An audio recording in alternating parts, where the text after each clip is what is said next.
Segera download Quran Tadabbur, tafsir dalam genggaman Anda.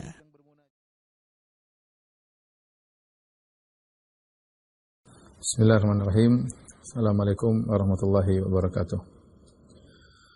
Alhamdulillahi ala ihsanihi wa syukru lahu ala taufiqihi wa amtinanihi. Wa asyhadu an la ilaha illallah wahdahu la syarika lahu ta'ziman li sya'nihi wa asyhadu anna Muhammadan abduhu wa rasuluhu da'ila ridwani. Allahumma salli alaihi wa ala alihi wa ashabihi wa ikhwani. Para hadirin hadirat, para jemaah Masjid As-Sunnah Bintaro yang dirahmati oleh Allah Subhanahu wa taala. Kita lanjutkan bahasan kita tentang syarah al-aqidah al-wasithiyah, ya. Kita masuk pada pembahasan tentang al-amr bil ma'ruf wan nahyu 'anil munkar. Syekhul Islam Ibnu Taimiyah rahimahullah berkata, "Tsumma hum ma'a hadhihi al-usul ya'muruna bil ma'rufi wa yanhauna 'anil munkar 'ala ma tujibuhu syari'ah."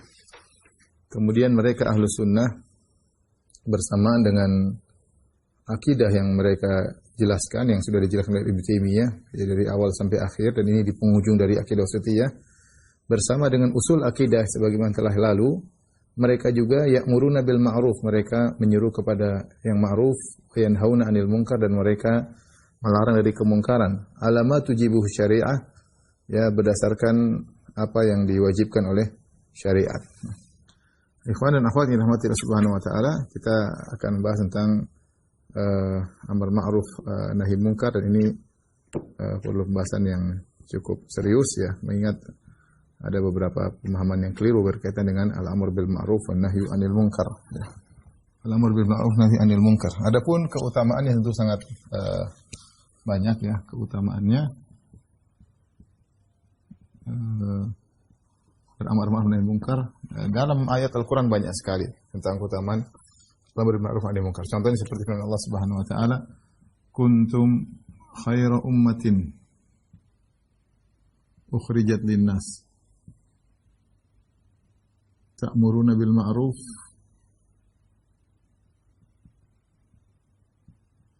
wa tanhauna 'anil munkar wa tu'minuna billah."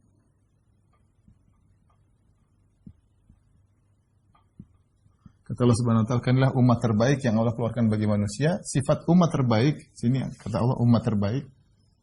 Umat terbaik. Di antara sifatnya apa? Amar ma'ruf nahi munkar.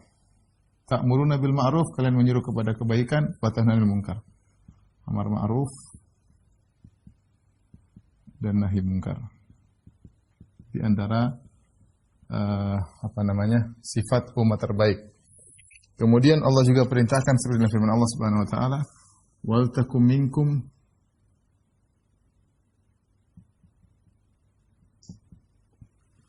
ummatun yad'una ilal khair wa ya'muruna bil ma'ruf wa yanhauna 'anil munkar."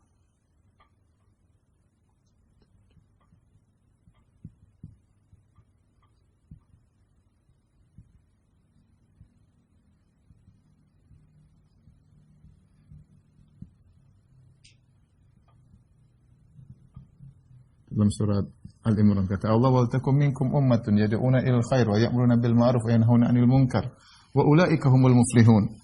Di sini Allah menyatakan bahwasanya Allah perintah orang untuk beramar ma'ruf nahi munkar, dan orang yang beramar ma'ruf nahi munkar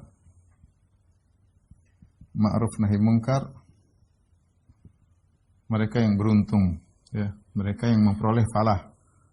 Merekalah yang beruntung. Kemudian di antaranya juga Allah menyebutkan tentang orang-orang yang Allah puji dalam Al-Qur'an, "Walladzina immakkannahum fil ardi aqamus salata wa atawuz zakata wa amaru bil ma'ruf wa nahaw 'anil munkar." Walladzina immakkannahum fil ardi, surat Al-Hajj, ya. Aqamus salat wa atawuz zakat wa amaru bil ma'ruf wa nahu 'anil munkar.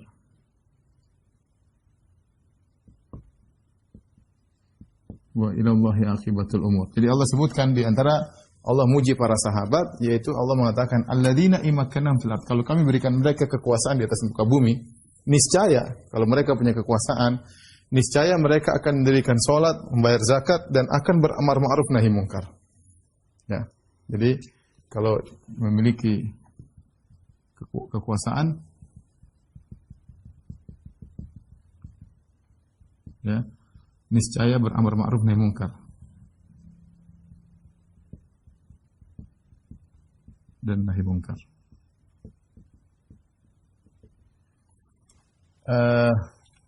Kemudian dari sisi yang lain keutamaannya, ya, Allah mencela Bani Israel yang tidak beramar ma'ruf.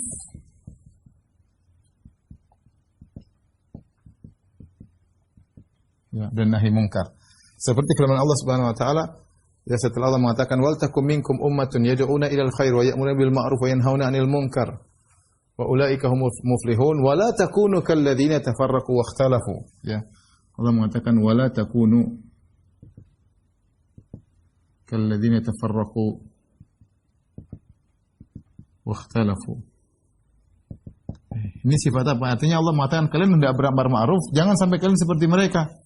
Orang-orang ahlul kitab yang tidak beramar ma'ruf, yaitu jangan seperti ahlul kitab yang tidak beramar ma'ruf. Kemudian juga Allah Subhanahu wa taala berfirman, lu'inal ladzina kafaru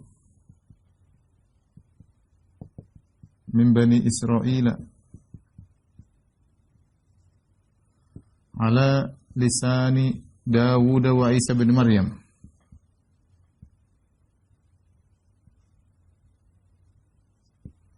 Dzalika bima asaw wa kanu ya'tadun.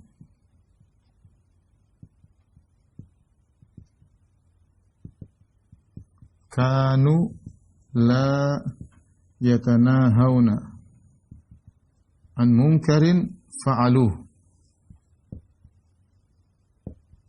Dalam surat Al-Maidah, ya. Kata Allah Subhanahu wa taala, dilaknat orang kafir dari kalangan Bani Israel melalui lisan Daud dan juga lisan Isa bin Maryam, ya. Dzalika bima asaw wa kanu ya'tadun. Kenapa mereka dilaknat oleh Allah? Karena mereka bermaksiat dan mereka melakukan pelanggaran. Kemudian apa? Kanu la yatanahawna 'an munkarin fa'aluh. Mereka tidak beramar ma'ruf atas kemungkaran yang mereka lakukan. Ada yang mereka biarin aja. Ya, mereka biarin aja, ya. Karena Allah sebutkan juga kisah bagaimana tentang ashabus sabti dalam yang di antara mereka ada yang mengingkari dan di antara mereka ada yang tidak mengingkari ketika sebagian saudara-saudara mereka melakukan pelanggaran di hari Sabtu dengan mengambil ikan pada hari Sabtu, ya. Intinya orang beramar ma'ruf, ya, maka orang-orang yang mulia, ya, orang-orang yang mulia, ya. Makanya wasiat Luqman kepada putranya, ya bunayya aqimis sholata wa'mur bil ma'ruf wanha 'anil munkar wasbir 'ala ma asabak. Wahai putraku, dirikanlah salat, ya. Kemudian kata Luqman, wa'mur bil ma'ruf, menyerulah kepada yang baik, wanha 'anil munkar, cegahlah kemungkaran, wasbir 'ala ma asabak, dan bersabarlah. Sini wasiat Luqman kepada putranya, di antara disuruh untuk beramar ma'ruf nahi mungkar. Ini menunjukkan bahwasanya amar ma'ruf nahi mungkar adalah perkara penting yang hendaknya dilakukan oleh seorang mukmin, ya. Baik, apa hukumnya? Hukum amar ma'ruf nahi mungkar. Dalam hadis yang masyhur Rasulullah SAW bersabda, man ra'a minkum munkaran falyughayyirhu biyadihi fa in lam yastati' fa bilisanihi wa in lam yastati' fa biqalbihi wa dzalika ad'aful iman. Kata Nabi sallallahu alaihi wasallam, barang siapa di antara kalian melihat kemungkaran, falyughayyirhu bi yadihi, maka hendaknya dia rubah dengan tangannya. Disuruh rubah dengan apa? Rubah dengan tangan. Rubah dengan tangan. Itu dengan kekuasaan maksudnya. Fa illam yastati' fa bi lisani, kalau tidak mampu mengingkari dengan tangannya, tidak bisa merubah, maka dengan lisannya. Tidak mampu dengan bicara, lisan. Tidak mampu lagi fa bi qalbihi, kalau tidak mampu lagi dengan hati. Wa dzalika adhaful iman, dan ini adalah iman yang paling rendah. Artinya minimal kalau kau tidak bisa mengingkari dengan tangan, maka ingkarilah dengan lisan. Kalau tidak mampu, ingkari dengan hati. Ingkari dengan hati, yaitu dengan membenci, ya, membenci perbuatan tersebut.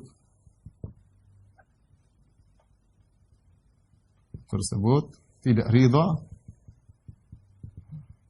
Bila perlu meninggalkan lokasi. Meninggalkan lokasi, ya. Tidak ada lagi keimanan di balik. Kalau ternyata suka dengan kemungkaran tersebut, berarti dia tidak beramar ma'ruf nahi mungkar. Dari sini kita tahu bahwasanya amar ma'ruf disyariatkan, ya, dan hukum asalnya adalah wajib. Hukum asalnya adalah wajib, ya. Karena Rasulullah mengatakan barang siapa saja yang melihat kemungkaran, siapa saja yang mampu tentunya, maka rubahlah dengan tangannya. Tidak mampu, maka dengan lisannya. Tidak mau, maka dengan hatinya. Maka hukum asal wajib.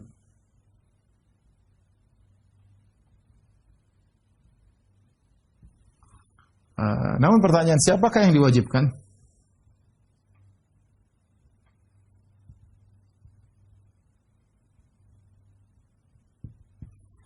Ini apa namanya? Tentunya harus dibahas yang sebagaimana insyaallah nanti kita bahas, yaitu orang yang mampu untuk merubah. Jawabannya sederhana, itu yang mampu dan memenuhi syarat.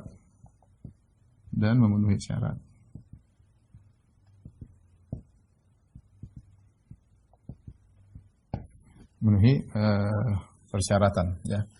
Nanti akan kita bahas lagi insyaallah taala. Selanjutnya tentang praktek yang keliru, ya. Keliru tentang amar ma'ruf.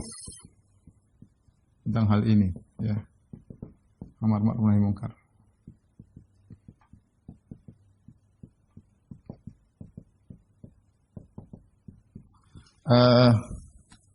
Serum ada 3 kelompok, ya. Ada 3 kelompok. Yang pertama, yang ekstrim berlebihan.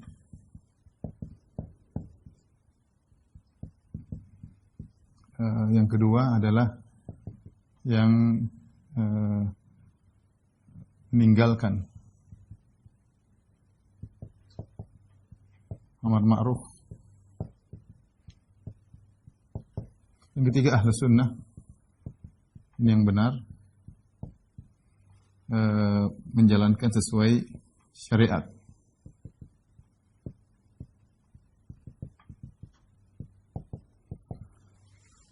Kita dapati ada sekelompok orang yang meninggalkan amar ma'ruf, ya, di antaranya sebagian sufiyah,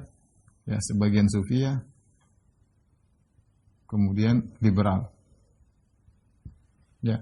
Mereka tidak mau beramar nahi mungkar. Kata mereka, ya, dalam masing-masing, ya. Masing-masing. Kata sebagian orang liberal apalagi, Allah sudah menghendaki ini semua.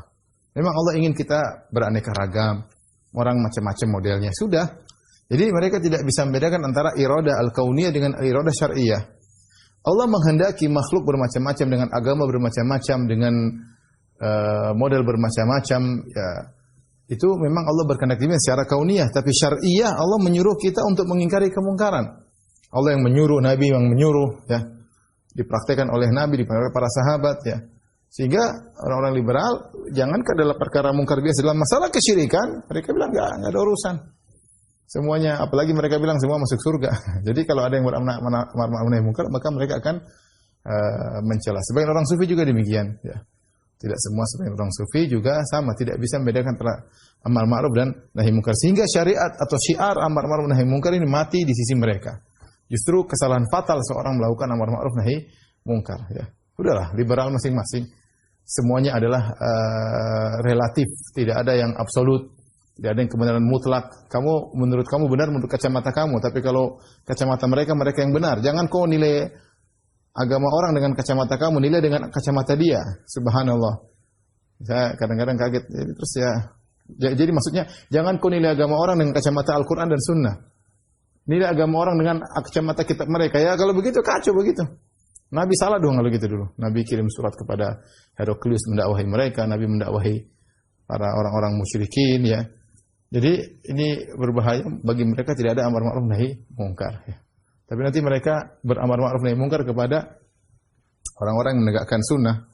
Baru diamar ma'ruf nahi mungkar sama mereka. Adapun selain itu bebas-bebas aja menurut mereka. Jadi mereka mematikan syariat amar ma'ruf nahi mungkar ini sudah di mana tumbuh liberal, maka syariat amar ma'ruf nahi mungkar semakin hilang. Karena ya sebagaimana namanya liberal, bebas masing-masing ya. Sampai mereka begitu sangarnya mereka mengatakan, "Enggak usah ngurusin masalah homoseksual kayak apa kayak, enggak usah diingkari. Itu Tuhan saja tidak urusan. Tuhan ngapain ikut campur dengan urusan esek-esek seperti ini?" Mereka mengatakan demikian ya. Jadi ya repot ya kita berhadapan dengan mereka, ya sudahlah. Itu ayat-ayat semua buang tadi tentang amar ma'ruf nahi mungkar, enggak perlu dipakai. Kapan dipakai kalau begitu amar ma'ruf nahi mungkar? Kapan dipakai? Enggak dipakai dong. Semuanya bebas. Sebaliknya, kita dapati juga sekelompok orang yang ekstrim dalam amar ma'ruf nahi mungkar ya. Seperti diantaranya dipraktikkan oleh Khawarij dan Mu'tazilah ya. Mu'tazilah ini praktik yang keliru ya. Khawarij misalnya terhadap pemerintah, Khawarij mengkafirkan pelaku dosa besar. Ya, pemerintah misalnya. Sehingga memberontak, menimbulkan mudarat yang sangat besar, tertumpahnya darah kaum muslimin, pertempuran antara muslim dengan muslim ya. Turun ke jalan menganggap jihad, kalau ada polisi dianggap kafir, tentara dianggap kafir karena dianggap sedang jihad ya. Seperti itu. Jadi repot ya. Seperti sebagian orang Khawarij itu ngebom sana, ngebom sini ya. Mu'tazilah sebagaimana dalam salah satu dari usul khamsah dari pokok yang 5 dari 5 pokok mereka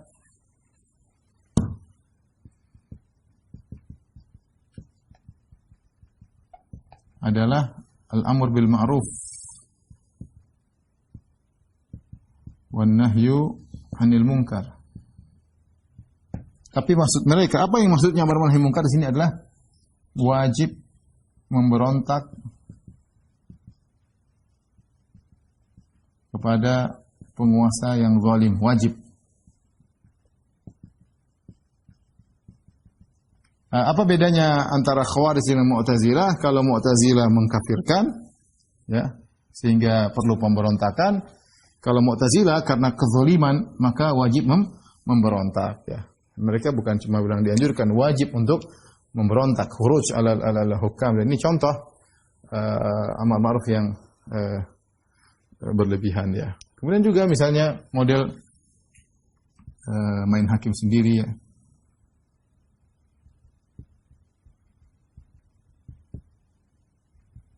Tanpa memiliki kekuasaan.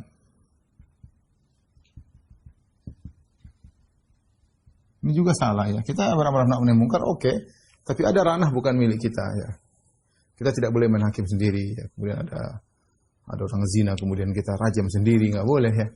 Ada orang pencuri kita tangkap, ada orang ini kita hancurin lokasinya apa semua. Ini juga tidak benar, tidak, karena di luar daripada ranah. Sekarang ini akan menimbulkan mudarat yang lebih besar. Kalau semua orang main hakim sendiri, repot ya. Maka ini contoh sikap ekstrim yang berlebihan dalam amar ma'ruf nahi mungkar.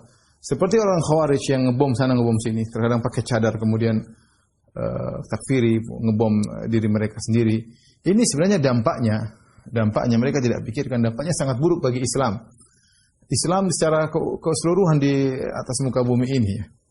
Ya, sehingga banyak orang tidak mau masuk Islam gara-gara ini ya. Sebagian kawan-kawan ada yang berdakwah kemudian dakwah Islam enggak ada, nama gimana mau masuk Islam, bagaimana ada agama ngebom diri mereka sendiri, gimana ada agama kemudian ngebom di keramaian tempat umum.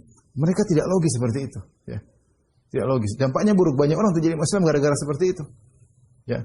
Dulu Nabi SAW saja tidak membunuh orang munafik. Kalau orang munafik boleh dibunuh. Ya. Kata Nabi SAW, la yakulun nas anna Muhammadan qatal ashabahu. Jangan sampai orang bilang Muhammad bunuh sahabatnya. Jadi Nabi berusaha menjaga citra Islam dengan tidak membunuh orang munafik. Ini muslim bunuh muslim. Tapi dia dikafirkan ya. Ya, polisi dibunuh, ya, terus orang dibunuh ya. Sama juga orang kafir datangi dibunuh, lagi maksiat kemudian dibunuh. Apakah seperti itu Islam? Citranya jadi buruk ya. Belum lagi kalau Islam bunuh Islam, bagaimana yang terjadi ISIS dan yang lainnya. Lihat bagaimana kisah Khubayb bin Aji Al-Ansari ya, ketika dia ditangkap oleh orang-orang musyrikin. Ditangkap, ditawan, ingin dibunuh di kota Mekah untuk menyenangkan mereka. Maka dia diikat, dibelenggu. Kemudian dia jadwalnya mau dibunuh oleh orang musyrikin. Maka dia minta pinjam Musa itu semacam pisau atau alat cukur. Dia ingin membersihkan dirinya dari rambut kemaluannya ya, untuk bertemu dengan Allah. Dia akan sebentar lagi akan meninggal dunia. Akan dibunuh oleh mereka. Dipinjamin, setelah itu mereka sedang lalai, dia sedang diikat, dia tiba-tiba ada anak kecil datang, ya, kemudian dekat sama dia, dan dia letakkan anak tersebut di pahanya. Tiba-tiba ibu sang anak atau keluarga sang anak kaget, lihat bagaimana ini anaknya orang kafir, sementara seorang muslim pegang pisau, kalau dia bunuh mudah, atau dia ingin saya bunuh anak ini, selamatkan saya, mudah bagi dia, tapi dia tidak. Karena itu bukan akhlak Islam. Gimana Islam kamu datang ngebom di keumuman orang, tidak bedakan mana yang baik, mana yang enggak baik ya. Praktik yang berlebihan. Makanya Ibnu Taimiyah ketika membahas tentang amar ma'ruf nahi munkar dia mengatakan alamatu jibu syariah, sesuai dengan yang dikonsekuensikan oleh syariah, bukan sesuai dengan keinginan kita. Ya, bukan sesuai dengan keinginan kita. Ini khawarij. Sehingga ngebom sana ngebom sini, akhirnya yang mendapatkan kesulitan di mana-mana. Ya. Lihat seperti kemarin waktu dulu kasus cadar ngebom ya. Istri kita aja berjalan, orang udah lihat dengan pandangan miring. Cadar, orang pikir wajar, kita enggak bisa marah. Mau masuk di mana-mana diperiksa dengan ketat. Istri saya sudah naik mobil diperiksa di taman ini dengan ketat, saya bilang ya wajar. Wajar karena ada orang seperti gitu yang melakukan bom sana bom sini ya. Ketika istri kita digitukan ya kita bilang sabar. Itu dampak. Ada orang naik di bis kemudian diturunkan karena bercadar. Dia tidak tahu, dia ngebom diri kira sudah selesai. Ngebom diri pakai cadar kemudian kira masuk surga ya. Dia bikin mudarat besar, dosa jariah setelah itu. Merepotkan banyak orang, belum kita bicara orang-orang mungkin di minoritas sana kaum muslimin, entah diapakan mereka. Ya, timbul orang-orang kafir juga yang jengkel di atas asal nembak aja kaum muslimin. Kita menjaga citra Islam. Islam tidak demikian. Kalau perang silakan perang, tidak ada yang menyalahkan. Anda kalau perang Anda bisa menang, Anda hebat, tapi ini bukan dalam suasana perang. Di mana ada orang kemudian taruhlah dia bermaksiat di bar, kemudian kita taruh bom di situ. Dan kita bangga kita menganggap sebagai suatu jihad fisabilillah, tentu hal yang merusak citra Islam dan akhirnya akan memberi kemudaratan kepada kaum muslimin secara umum yang diperhatikan oleh orang-orang khawarij. Ini pemikiran masih ada, mudah mengkafirkan kaum muslimin. Sama dengan orang-orang yang berpemikiran Mu'tazilah yang mengajak memberontak kepada pemerintah yang zalim. Islam sudah punya aturan bahwasanya pemerintah tidak boleh diberontai kecuali dia kafir. Illa antara kufran bawahan. Antum ingin beramar ma'ruf nahi mungkar, ikut aturan Islam, bukan ikut perasaan antum. Nabi mengatakan tidak boleh memberontak kecuali kamu melihat dia melakukan kekufuran yang nyata. Kalau masih sholat tidak boleh. Ma'akum fikumus sholat, dia masih mengizinkan orang melaksanakan sholat Jumat, laksanakan sholat itu tidak boleh diberontaki. Meskipun dia zalim seperti apapun, tidak boleh. Yang bilang siapa Nabi SAW, sebagaimana kamu patuh kepada Nabi. Ketika Nabi suruh sholat, Nabi suruh puasa, Nabi suruh haji, patuhlah kepada Nabi ketika Nabi melarang memberontak selama pemerintahnya masih muslim. Meskipun dia pelaku maksiat, meskipun dia fasik, selama dia masih muslim, masih menegakkan sholat, dan masih mengizinkan orang untuk melakukan sholat, maka tidak boleh diberontaki. Lihatlah pengalaman yang terjadi dari zaman dulu sampai sekarang. Pengalaman bagi kita bagaimana pemberontakan terhadap pemerintah Islam, dampaknya hanyalah kemudaratan. Kita tidak pungkiri ada ijtihad sebagian salaf, ya, melakukan ketidaksetujuan dengan pemerintah yang ada. Tapi dampaknya tetap aja buruk. Makanya Ibn Taimiyah rahimahullah taala menyebutkan tidak diragukan sebagian fudhala melakukan hal yaitu pengingkaran terhadap istilahnya memberontak terhadap pemerintah yang sah. Dia sebutkan seperti seperti Abdullah bin Zubair radhiyallahu anhu, kemudian Husain radhiyallahu anhu, yang mereka dengan ijtihad mereka kemudian akhirnya mereka ingin keluar dari pemerintah yang sah. Tetapi dampaknya apa? Akibatnya buruk. Akibatnya terbunuh. Husain radhiyallahu anhu yang meskipun yang bunuh orang zalim tapi dampaknya buruk. Beliau meninggal radhiyallahu taala anhu, ya.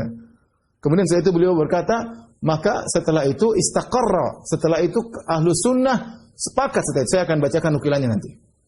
Memang dulu ada khilaf, tapi setelah itu ahlu sunnah sudah sepakat ijma bahwasanya tidak boleh memberontak kepada pemerintah yang zalim selama masih muslim, dan mereka memasukkan dalam buku akidah mereka. Tidak boleh memberontak kepada pemerintah yang masih muslim, ya, dan itu dimasukkan dalam perkara akidah. Lihat, kita bicara dampak, lihat apa yang terjadi. Sekarang dari awal Utsman bin Affan diberontaki, lihat. Tidak berhenti sampai sekarang. Ya, muncul Khawarij, muncul Syiah, ya. Awalnya dari Utsman diberontaki. Ya. Terus kita bicara sekarang. Kemarin saya telepon sama teman saya orang Yaman. Dia bilang ada orang Yaman telepon sampai nangis. Dia bilang, kita dulu ketika zaman pemerintahan Abdullah Ali Saleh, ya, Ali Abdullah Saleh, yang orang bilang dia zalim, orang bilang dia inilah koruptor apa terserahlah. Tapi masih jauh lebih enak daripada sekarang. Sekarang hancur-hancuran, miskin, melarat, setengah mati. Sama orang yang di Libya dulu, mau dibilang Gaddafi, mau dibilang apa terserah deh. Orang bilang Gaddafi tentang Gaddafi. Mau dibilang zalim lah, mau dibilang mengayakan diri sendirilah, macam-macam, ditangkapi orang-orang yang berjenggotan, ditangkapi sama dia, dipenjarakan. Ya, tapi lihat sekarang lebih parah. Lebih parah. Hancur-hancuran. Ya. Contoh Suriah, ya. Macam-macam. Jadi masa jauh-jauh kita lah 98. Dulu kita tidak merasa 98 demo akan hebat, akan luar biasa. Hari reformasi dan macam-macam. Kita rasakan dampaknya belakangan. Jadi benar perkataan ulama, Nabi mengatakan, Nabi yang sudah jelaskan, karena syariat dibangun di antara menimbang maslahat dan mudarat, dan semua sepakat para ulama, jika beramar ma'ruf nahi mungkar menimbulkan kemudaratan yang lebih besar, maka hukumnya haram, tidak boleh bernahi mungkar. Terus mau apa lagi? Nabi sudah larang, pengalaman sudah menunjukkan kerusakan, terus mau dalil pakai apa lagi? Maslahat apa lagi yang Anda harapkan? Mau memberontak? Ya. Nabi sudah ngelarang. Pengalaman sudah ada. Nanti saya nukilkan perkataan ulama. Pengalaman sudah ada. Terus apa lagi? Zaman sekarang pengalaman di depan mata kita. Mau di Mesir, mau bicara di mana sih? Di Mesir, mau di Suriah, mau di Yaman, mau di Libya. Ya. Di Indonesia mungkin pengalaman apalagi yang mau? Ya. Apalagi yang mau dibantah? Pengalaman sudah jelas tambah rusak. Dalil juga melarang. Ya. Oleh karenanya kita ketika beramar ma'ruf tadi kata Ibnu Taimiyah rahimahullahu taala, alama tujibuh syariah. Ya. Jadi harus sesuai dengan dalil.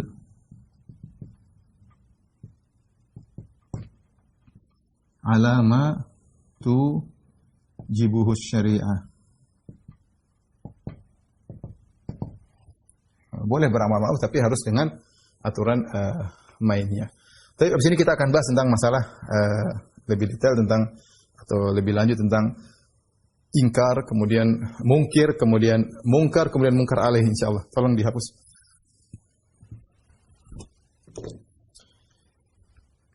Sambil menunggu papan tulis dihapus, saya bacakan di sini ya.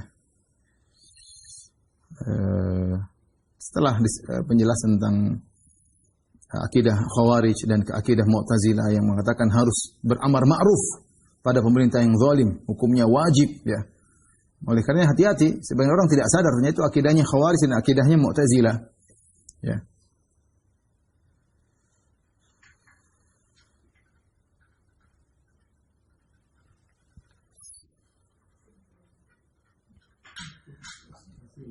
Ibnu Taimiyah berkata, "Wa amara bis sabri ala isti'sarihim wa naha an muqatalatihim wa munaza'atihim al-amr ma'a dhulmihim li'anna al-fasada an-nashi'a min al-qitali fil fitnah a'zamu min fasadi dhulmi wulati al-amri fala yuzalu akhaful fasadaini fi a'zamihima. Beliau Nabi SAW memerintahkan agar bersabar atas perbuatan semena-mena mereka, perbuatannya orang-orang pemerintah yang isti'tharihim, yang mereka mengambil harta untuk kesenangan mereka sendiri, untuk keluarga mereka. Dan Nabi melarang. Jadi ada pemerintah seperti itu ya. Asarah, mengambil harta untuk mereka sendiri ya. Untuk keluarga mereka yang sendiri, ambil harta rakyat. Dan Nabi melarang dari memerangi pemerintah dan melarang merebut kekuasaan sekalipun mereka zalim. Karena kerusakan yang timbul dari peperangan di masa fitnah lebih besar dibandingkan kekuasaan daripada kerusakan kezalimannya para penguasa. Sehingga tidaklah dihilangkan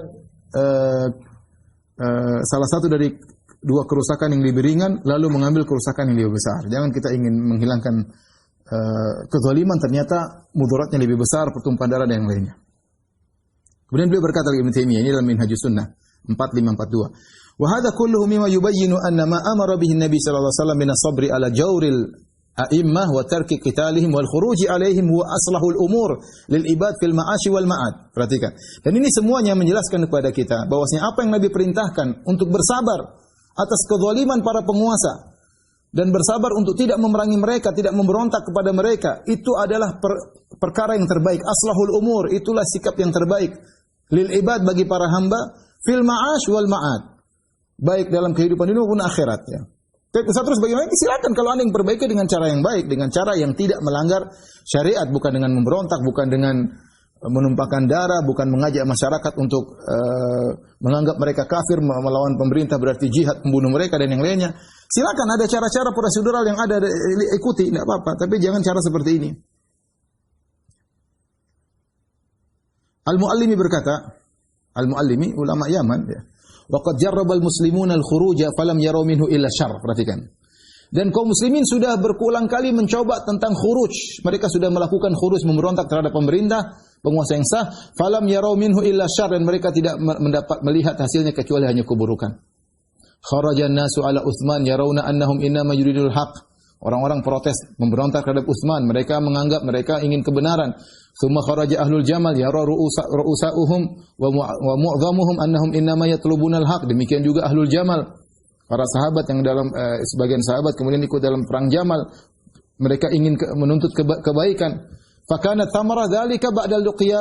Apa hasilnya? Hasilnya banyak yang meninggal. Ya, hasilnya banyak meninggal ya. Wallati inqata'at khilafatun nubuwwah ta'assasat daulah Bani Umayyah thumma tarra al-Husain bin Ali ila ma tarra ilaihi fakanat tilka ma'sah. Husain juga berusaha, akhirnya terjadilah tragedi apa yang terjadi. Ya, dan seterusnya dia sebutkan sudah berapa kaum muslimin berpengalaman ya. Ibnu Taimiyah berkata tadi dalam buku At-Tankil jilid 1 halaman 288 sampai 289. Al-Muallimi ulama Yamani. Ibnu Taimiyah juga berkata, wa qalla man kharaja ala imamin dhi sultanin illa kana ma tawallada ala fi'lihi min asy-syarri a'zam mimma tawallada min al-khair. Dan tidaklah orang yang berontak kepada penguasa yang memiliki kekuasaan kecuali muncul akibat perbuatannya tersebut keburukan yang lebih besar daripada kebaikan yang timbul. Oleh karenanya, memang benar dahulu ada sebagian orang sering bilang, Ustaz, bukankah dulu sebagian salaf Husain memberontak, Ali bin Ibnu Zubair memberontak, tapi hasilnya apa? Hasilnya yang kalian ingat seperti itu, Husain terbunuh radhiyallahu anhu. Kalau dianggap itu pemberontakan, ya. Padahal dia sudah, dia dibunuh dengan kezaliman ya, dia dibunuh dengan kezaliman. Kita sepakat akan hal itu. Ibnu Taimiyah berkata, wa kana afadhilul muslimin yanhauna 'anil khuruj wal qital fil fitnah. Dahulu orang-orang mulia dari kaum muslimin, para sahabat, melarang untuk memberontak dan ikut peperangan dalam masa fitnah antara kaum muslimin. Kama kana Abdullah bin Umar wa Sa'id bin Musayyib wa Ali bin Husain ya wa ghairuhum yanhauna amal harra 'anil khuruj ala Yazid. Sebagaimana Ibnu Umar, Sa'id bin Musayyib, ya, tabi'in, Ali bin Husain, anaknya Husain, dan yang lainnya mereka melarang untuk memberontak kepada Yazid di peristiwa Harrah. Wa kama kana Hasan al-Basri wa Mujahid wa ghairuhum yanhauna al-khuruj fi fitnati Ibnu al-Ash'ath. Sebagaimana Hasan al-Basri, tabi'in, Mujahid, tabi'in juga, dan yang lain selain mereka berdua melarang untuk memberontak ya kepada Hajjaj bin Yusuf Ats-Tsaqafi atau Abdul Malik bin Marwan ya di fitnah Ibnu al-Ash'ath. Kemudian kata beliau, "Walihada istaqarra amru ahli sunnah." Makanya sekarang sudah menetap perkara ahli sunnah ala tarkil qital fil fitnah, untuk meninggalkan peperangan dalam fitnah lil ahadithi sahihah ats-tsabitah, berdasarkan hadis yang sahih dari Nabi sallallahu alaihi wasallam, wa saru yadhkuruna hadza fi aqaidihim, dan akhirnya mereka menyebutkan permasalahan dalam buku akidah mereka. Wa ya'muruna bis sabri ala jawril a'immah wa tarki qitalihim, dan mereka ahli sunnah memerintahkan untuk bersabar terhadap kezaliman penguasa. Jadi memang semangat, oke, kita simpan amar ma'ruf nahi munkar, semangat, tapi lihat hadis-hadis melarang, pengalaman sudah membuktikan. Ya, lihat demo berapa kali, ada yang meninggal, terus siapa yang bertanggung jawab? Itu orang-orang punya anak, punya istri, ya. Seperti itu, makanya jangan meremehkan nyawa seorang muslim pun, ya. Ya, Ustaz, demonya ditunggangi, sudah tahu demo bakalan ditunggangi, hati-hati, ya. Hati-hati. Ya. Ada cara prosedur yang baik, ya. Oh, kita demo tidak pakai maki-makian, ya mungkin kamu, yang lain kalau sudah turun rame-rame maki-maki, caci maki, tidak bisa dikontrol, orang sudah marah mau di mana? Ya. Mudaratnya jelas, ya. Baik, kita berbicara tentang amar ma'ruf nahi munkar.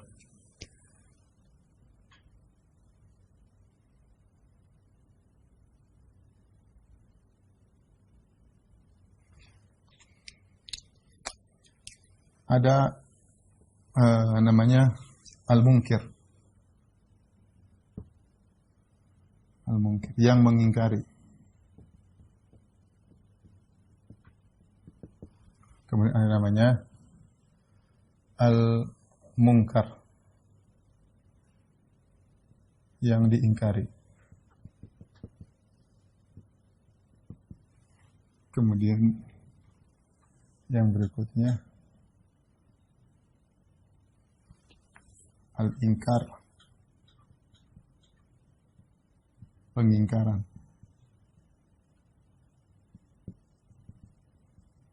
Yang terakhir al-munkar alaihi, yang ini perkara kemungkarannya.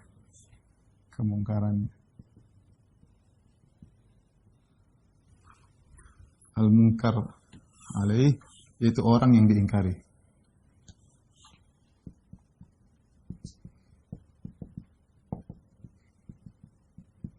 Orangnya diingkari. Tapi kita akan bahas satu persatu. Pertama, masalah yang mungkir, orang yang mengingkari ini ditinjau ada ma'ruf dan mungkar. Ada dua model. Yang pertama diketahui oleh semua orang, seperti sholat, ya, bayar zakat, sedekah, berbakti sama orang tua. Contohnya apa? Sholat, berbakti sama orang tua,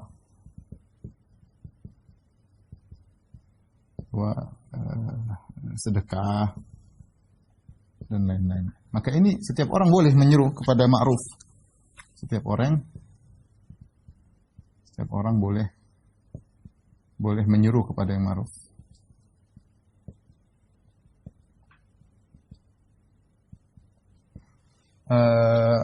Adapun yang ini ma'ruf yang diketahui, ya. Adapun ma'ruf yang butuh ilmu, misalnya masalah dakwah, masalah yang detail-detail, maka dai yang boleh melakukannya. Tidak semua orang. Ya, ini ma'ruf diketahui, atau saya ginilah. Ma'ruf, ada ma'ruf yang diketahui, ada yang tidak semua orang tahu, orang handal menyampaikannya. Maka ini adalah ranahnya para dai.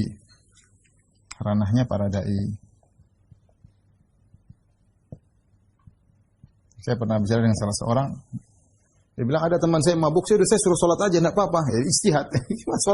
Sholat secara umum kita tahu hukumnya, tapi bagaimana orang mabuk sholat? Ya, ada orang yang aslinya berfatwa, sudah sholat aja enggak apa-apa. Daripada kamu enggak sholat, ya enggak boleh. Gimana orang mabuk sholat? Ini contoh, akhirnya kalau tidak punya ilmu, akhirnya menyeru kema'rufan dengan cara yang salah. Adapun seperti ngajak orang sholat, ngajak orang berbakti, semua orang boleh. Yang penting caranya yang benar ya. Adapun kemungkaran, kalau kemungkaran, ya, maka orang yang mengingkari harus mempunyai yang mengingkari harus punya ilmu, harus punya ilmu. Ya. Sebagian ulama mengatakan sebelum mengingkari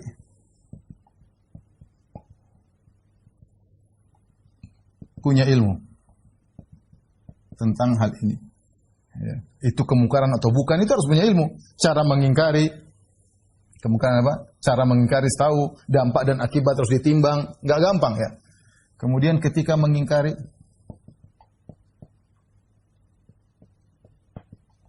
asalnya lembut, rifq, dengan kelembutan.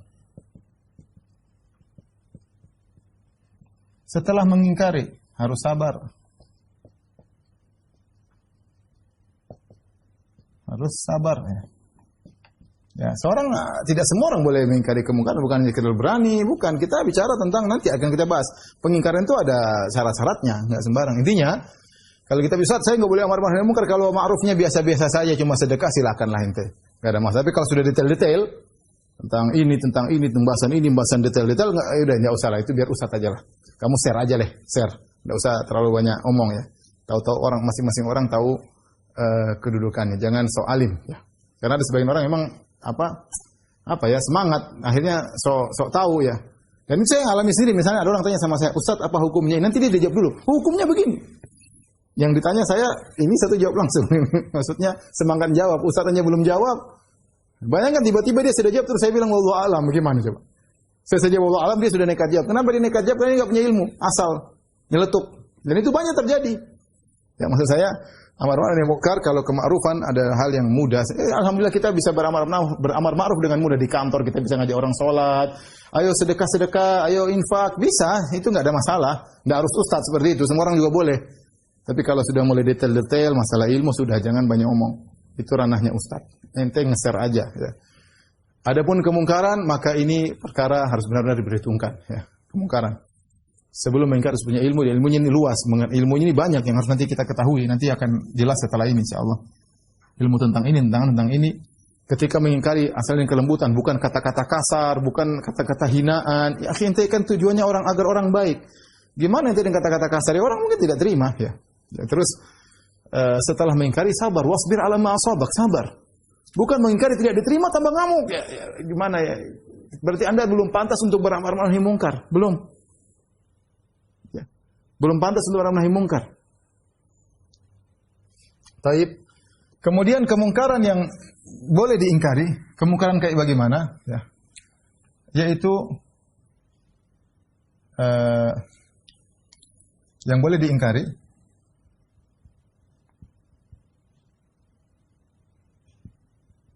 satu, yang ijma bahwasanya itu mungkar.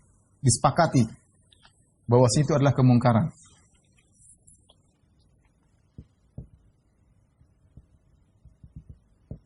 Bahwa itu kemungkaran, ijma maksudnya. Bukan khilaf. Yang kedua, khilaf tapi khilafnya lemah. Ini yang boleh diingkari. Yang tidak boleh diingkari, ini aturannya, silakan antum baca dalam penjelasan Ibnu Qayyim, dalam Ilamul Muwaqqi'in, kemudian juga dalam Ibnu Rajab dalam kitabnya Al-Ulum wal Hikam Syarah Arba'in Nawawiyah. Yang tidak boleh diingkari di antaranya perkara khilaf yang kuat atau ijtihadiyah. Apa bedanya khilaf yang kuat ijtihadiyah? Sebenarnya membedakan ijtihadiyah itu yang perkara yang tidak ada dalilnya. Perkara yang permasalahan yang tidak ada nasnya. Ini perkara ijtihadi. Ini mutlak tidak boleh diingkari. Masing-masing punya ijtihad. Banyak, apalagi masalah-masalah sekarang misalnya. Ya sudah. Tidak ada dalilnya. Misalnya masalah banyak lah. Intinya kalau itu ijtihadiyah ya sudah. Khilaf apa masalah khilaf bedanya dengan ijtihad dengan khilaf? Khilaf itu dalilnya ada tapi sudut pandang berbeda. Dalilnya ada tapi para ulama berbeda sudut pandang.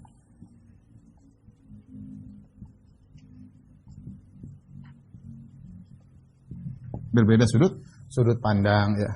Kalau banyak masalah-masalah seperti itu, membuka buku khilaf tinggal buka buku fikih maka khilaf klasik begitu banyak ya. Terus kalau ini bagaimana Ustaz kalau ada yang perkara-perkara ini, apa yang kita lakukan? Yang ada hanyalah mubahasah, saling membahas dan menasihati. Bukan nyinyir dan merendahkan. Ingat, kalau ini masalah khilafiyah ijtihadiyah yang ada kita saling membahas. Nasihati, kamu salah, saya benar, enggak ada masalah. Tidak boleh nyinyir, tidak boleh merendahkan. Ini masalah khilafiyah, khilafnya kuat. Ya. Antum harus punya manhaj salaf dalam hal ini, manhaj salaf seperti ini. Jangan semua manhaj salaf kalau dalam masalah lain, dalam masalah amar ma'ruf nahi munkar enggak pakai manhaj salaf, pakai manhaj ustaz. Kenceng melulu. Enggak boleh. Ini ada kaedahnya, aturannya. Ini dibahas oleh para ulama. Kalau itu masalah khilafiyah ada aturannya. Bukan ada yang menjerit kemudian kita nyinyir, kita rendahkan. Itu keluar dari manhaj salaf. Harus belajar manhaj salaf dalam masalah ini. Nah, ada mubahasah silakan. Ada kita menyalahkan tidak ada masalah. Intisal menurut saya lebih benar. Tapi tidak boleh nyinyir, merendahkan, kemudian menggoblok-goblokan. Kalau masalah khilafiyah tidak bisa dipaksakan. Adapun kalau itu perkara bukan masalah khilaf. Banyak bid'ah dianggap khilaf padahal tidak khilaf. Musik dibilang khilaf padahal tidak khilaf. Banyak ya. Hal-hal ya kita ingkari tidak boleh ya. Taib al-inkar.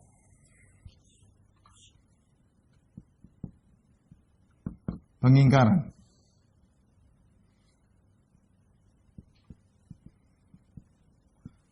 Jika terjadi pengingkaran terhadap mungkar, terhadap kemungkaran, hasilnya ada 4 kemungkinan. Perhatikan. Yang pertama, kemungkarannya hilang. Nomor 1, kemungkarannya hilang.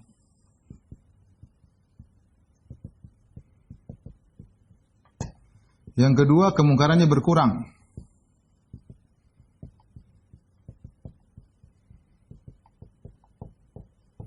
Maka ini hukumnya wajib. Ini dua-duanya hukumnya wajib. Yang ketiga, kemungkaran hilang, namun muncul yang semisalnya, muncul kemungkaran semisalnya.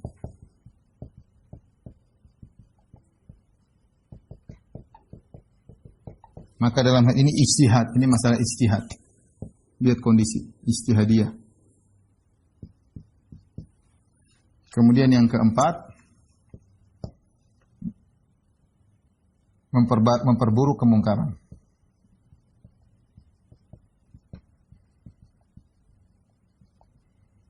Maka ini hukumnya haram. Hukumnya haram. Oleh karenanya, seorang harus punya fikih tentang ini. Makanya saya bilang tadi, ini kan tidak mudah semuanya, harus belajar. Ya. Kapan kita beramar ma'ruf, nahi munkar, harus punya ilmu. Tidak semua orang kemudian bicara. Sekarang semua orang ngomong ustadz yang sungguhnya malah tidak didengar ya, karena terlalu semua pada jadi ustadz, sudah pintar semuanya jadi ustadz Facebook lah, ustadz Instagram lah. Dan tadi saya bilang penyakit masalah agama, penyakit orang hobi ngomong. Ada masalah pengen sekali langsung komentar, semuanya pengen komentar. Ya kita ada ustadz senior, biarin mereka komentar dulu. Kalau udah nggak ada ya mungkin baru kita komentar. Bukan sedikit-sedikit komentar, sedikit komentar, hobi komentar ya. Kemudian yang terakhir, al-munkar alaih. Orang yang diingkari. Maka ini ya macam-macam modelnya, harus melihat sikon. Ya. Tentu beda antara tentu beda antara orang awam dengan penguasa misalnya, ya, tentu tidak sama cara kita mengingkari kemungkaran, ya. Ya, ingkari silakan. Kalau ada penguasa depan kita, penguasa melakukan kemungkaran depan kita boleh ingkari. Ya, tetapi tentu harus dipertimbangkan maslahat dan mudarat. Kemudian cara mengingkari tidak sama antara orang awam. Ya, tidak sama dengan penguasa. Ibnu Utsaimin menyampaikan hal ini. Bukankah tujuan kita bukan hanya sekedar melepaskan kejengkelan kita, tujuan kita agar kemungkarannya hilang atau berkurang. Kan tujuan kita itu. Bukan yang penting saya sampaikan haram, selesai. Enggak, bukan begitu. Kalau semua itu anak kecil juga bisa haram. Tapi kapan kita sampaikan pas atau tidak, metodenya benar atau tidak, itu harus dipikir. Bukan hanya asal yang penting saya sampaikan selesai. Enggak. Ya, itu kalau gitu enggak, itu ada aturannya. Enggak boleh kita asal-asalan, tergantung. Makanya harus lihat situasi dan kondisi, lihat orang yang diingkari. Karenanya ada firman Allah Subhanahu wa taala, "Fadzakir in nafa'atiz dzikra." Berilah peringatan jika memang bermanfaat. Maka ini ayat ada khilaf di kalangan para ulama, ya. Ada yang mengatakan kalau kita mengingkari kemungkaran menurut kita tidak akan ada manfaatnya, enggak usah. Hukumnya jadi sunnah, tidak wajib. Ada yang mengatakan tetap wajib. Dia enggak terima kita sampaikan. Ada khilaf dalam tafsir tentang dua ayat ini. Ibnu Taimiyah lebih condong pada pendapat bahwasanya kalau menurut kita tidak ada faedahnya maka tidak wajib. Tidak wajib. Contoh sekarang kita pergi ke mall, kan banyak orang terbuka pahanya. Mau kita Mbak, ini kan kita menurut kita siapa, mungkin dia malah ngejek kita istilah. Enggak harusnya. Oleh karenanya para salaf dahulu ketika mereka masuk dalam pemerintahan Bani Umayyah, sebagian umaranya di depan mereka melakukan kemungkaran. Di depan mereka, tapi mereka tidak bisa mengingkari, mereka diam aja. Mungkin menurut mereka tidak ada faedahnya. Karena tidak semua kemungkaran depan mata kita harus kita ingkari. Ya, contoh saya katakan seperti teman-teman yang baru ngaji, pulang ke rumah, kemudian dapati kondisi rumah mungkin, langsung frontal, ibunya disikat, bapaknya disikat. Tunggu dulu sebentar. Tunggu dulu, pelan-pelan, tidak langsung frontal seperti itu. Ya, pelan-pelan. Bukannya kita cuek, enggak, kita akan sampaikan, tapi ada saatnya, pelan-pelan. Ya, sekarang orang merokok depan saya, apakah semua orang saya bilang, haram? Tidak ada khilaf, haram itu merokok. Enggak. Kadang om saya sendiri merokok, saya tahan, sabar. Saya ambil hatinya dulu, saya ngomong yang lain dulu. Meskipun rokok, saya batu-batu, saya paling nggak suka rokok. Tapi itu om saya mau saya apain? Maksudnya om sebentar om. Enggak juga kan. Maksudnya jangan kaku ya.